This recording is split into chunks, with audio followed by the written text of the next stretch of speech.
வணக்கமுங்க. இப்போ என்ன பார்க்கணுன்னு கேட்டிங்கன்னா, ரோஸ்மேரி.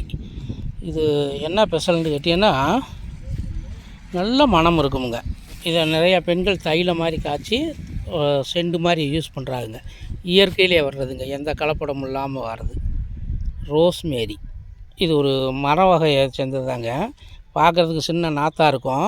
நட்டு வச்சோம்னா ஒரு சைஸான மரமாயிருங்க. இது நம்ம இலைகளை உருவி போட்டு வச்சோம்னா அருமையாக இருக்குமுங்க, நல்ல மணக்கும். இப்படி எடுத்து இப்படி மணந்தோம்னா அவ்வளோ மணம் இருக்குங்க. பெண்களுக்காக இது உபயோகமுங்க. தைலம் தேய்க்கிறாங்க, நல்லா வருதுங்க. ரோஸ்மேரி பாருங்க. இது பிப்போரியான்ற ஒரு செடிங்க, சின்ன நாற்று உருவாக்குறது பிப்போரியா. இது வந்து கண் திருஷ்டிக்காக வளர்க்குறதுங்க. பாருங்கள் எவ்வளோ அழகாக இருக்குன்னு. நன்றி, வணக்கமுங்க.